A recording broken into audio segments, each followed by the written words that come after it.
Hello and welcome. I am Raziel, and new year, new army, usual thing that goes around. Christmas is coming. People are starting to buy their alcohol for the new year, etc., etc., etc. You know the drill as much as I do. New year, new army.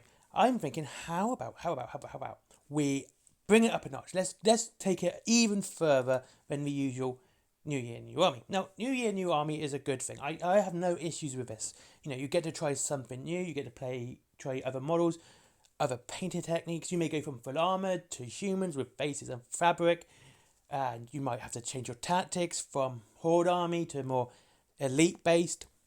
It's a good idea. Like the idea, but I'm thinking let's bring this up a notch. Let's go even further than just a new army. New year, new game. New year, new game to me is something I will be doing anyway, and I think it's a good idea. Even though I play plenty of games already, I think if we go new year, new game, it sort of helps broaden your idea of what the wargaming hobby is about. It's not just the one company for a start, or even just a single game. Now, I understand that this can be very difficult for some people, myself included. We get comfortable within a company that we enjoy or a game we enjoy, and we get comfortable and we don't really want to change it. I understand that. That's absolutely something that is a reasonable thing to see. So, for a lot of people, this might be a bit more uncomfortable. So, with people like that, including myself, a new year, new game might be staying within the setting that you particularly enjoy. With me, it's the dystopian age for Warcradle. I really enjoy it. And you got Wild West Exodus, Armored Clash, and Dystopian Wars. Now, the thing is, what you got to understand here is each game is a different scale and a different type of game. Wild West Exodus is a skirmish game, and you have the epic scale for Armored Clash, and you got the naval game for Dystopian Wars. All good, all good. So, but it's the setting that you're going to be comfortable with, and you know the lore, you know what it's all about, and you're going to be more comfortable staying within that setting, but trying something new at the same time. But you're going a little bit further because you're doing a different scale as well as a different game type. It's not a bad thing because, like I said, if you love a setting already, it's a lot easier for you to change from one game to another, given the setting. You know, you're familiar with it. It's a nice warm blanket for yourself. And if you play Bolt Action, you might go to Judge Dredd. Different setting, but same game company. You know what Warlord games are like. You've played Bolt Action. You enjoy the rules. You know they do them pretty well. I haven't played third edition yet, so with Judge Dredd or Slain or ABC Warriors, you're kind of knowing what to expect rule-wise. That it's going to be a good rule set, and the same with Mantic as well. So when it comes to things like that, if you keep to the same game setting or company, you do have that sort of safety net where you kind of know what you're going into. You know that you're going into a company that you enjoy already, and you know what to expect rule-wise and how good they are. And it's a safe benchmark to predict a game via the company and the brand. It's something everyone does. We do like brands as a race. We like to see a brand because we know what to expect from it. It's almost like a seal of quality. Like if you play Nintendo, Sega. Oh God, I'm old. Nintendo, Xbox, PlayStation. You're gonna have a favorite because it's the quality of a game that you expect from said brand, and you know what to expect.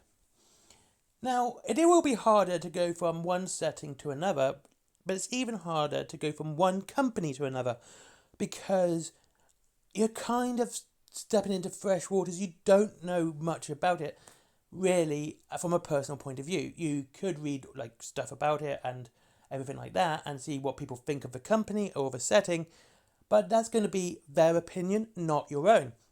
And what I would suggest, and is what I do, is go out and see what the rules are like. Now, most companies do, in fact, give out free rules. Absolutely loving that. Conquest with Power Battle Games gives out the free rules. Geez, I've got so many First Blood rule books. It's not funny. Mind you, I did buy 3 War Bands of Spires, which all came with a rule book. And I wish I was joking. And so, what was I getting with this? You read the rules, and with Conquest, it's free for Last Argument of Kings and First Blood, Wild West Exodus, Dystopian Wars, and Dystopian and Armored Clash are free. Mantic, Kings of War, Firefight are also free. So you can go into these games reading the rules, and you can get an idea of how the game is to be played and whether or not the rules are of good quality. And I'm not going to say anything bad about Games Workshop, but yes, 40k rules are free. I'm not sure about Age of Sigmar. I don't really look up Age of Sigmar, but unfortunately Horus Heresy isn't, nor is Necromunda. But the core rules for 40k are free.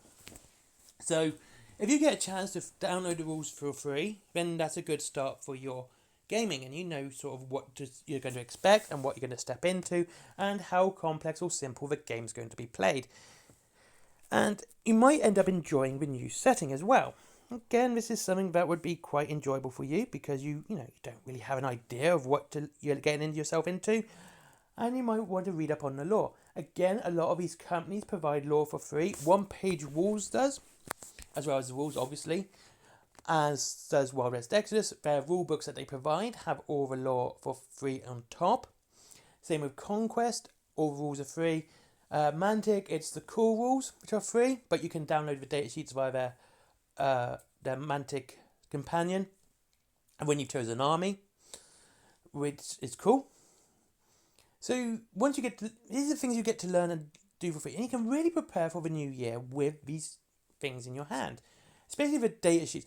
To me, the rules being free is great, but when the data sheets are free as well, that's something absolutely different. That's far, far better. Because not only are you getting a good idea of how the rules play, you get an idea of how the units play and how they are different from one another. And also it means you can look at units that you might not buy, but you can have a good idea of what you can come up against in tournaments or friendly games. So you can actually get a broader perspective of that. And really deep diving into that aspect before you start a new game for the new year can really get you off to a good start. So, what would be the best advice for going to a new game for the new year? First, I would say, let's try something that is more akin to you. If you're a big fan of science fiction, go to another science fiction game. If you're big into fantasy, go to another fantasy game. Because we all have our particular personal favourites, as in, favourite game type or fiction. Try and stick to that first. So you're kind of tiptoeing into it. If you want to be brave and go from science fiction to fantasy, never playing a fantasy game in your life, like going from Kings of War or Firefight to Kings of War, then sticking to the same company might be a better bet for you. So go from Bolt Action to Judge Dredd. Or, like I said, Kings of War to Firefight. Or even, Game 40k to Age of Sigmar or The Old World, whichever. But still try and pick the faction that appeals to you the most visually. Don't go for a meta and whatever army you think's the best because it seems the strongest. Go to the army that you think looks the best. It's something I do all the time. I chose Warrior Nations because they look so damn cool. I like the halflings of Kings of War because they look kind of funny and it amuses me. And the Spires and the Old Dominion and the 100 Kingdoms for Conquest for the same reason. I think they look cool and everything else. And then read up the lore. Read up what lore you can find free online. Don't go out and buy stuff because you don't know if you're going to enjoy it. If you've got plenty of lore free online, go that way first. Wild West Exodus and Dystopian Age has a load of free lore online. You have the rulebook lore. You also have small vignettes that are on their War Cradle blog site, and that's pretty cool, and it's all free for you to read. Go and look at that. Same with Conquest, all their lore is free online as well, and there's some short stories you can get download for free for Mantic as well, Firefight and of course Kings of War. Judge Dredd, of course, the lore is easy enough to get hold of because it's basically 2000 AD. You just have to buy the comic. I know what I just said about buying something, but, £3 for, was it £4 for a comic now? Yeah, that's about it. But then again, you can still read plenty of stuff online anyway, and you can go out and watch the movies or stream with Dread 3D with Carl Urban, which is a fantastic movie worth watching, or even the Sylvester Stallone one. You could. I wouldn't suggest the second one, but you could. So yeah, there's plenty of ways to get into the lore with certain games. Now, if you step into historical, either going from fictional to historical, looking at the lore is a little bit different because it is historical. It is, it's based on fact, and so you're looking at things that actually happened.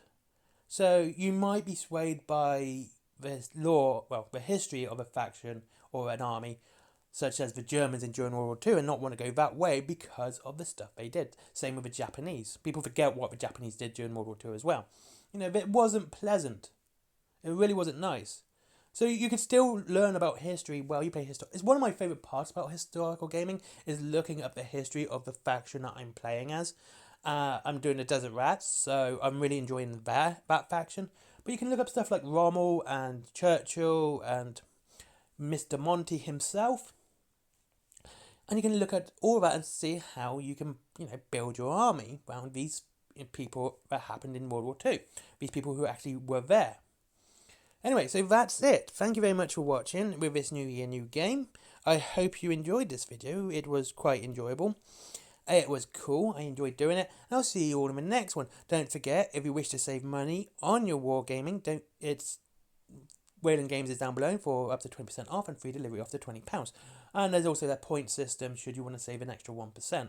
But you do have to get 100 points first.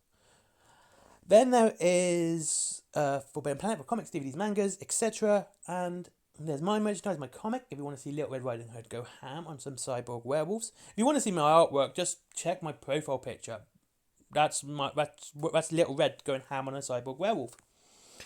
And there is also Skyforge. Never forget Skyforge, good friend of mine. Let's get him up that Google algorithm. And finally, Patreon. Let's not forget Patreon because business, blah, blah, blah, blah, blah, blah, blah, blah, blah. And goodbye.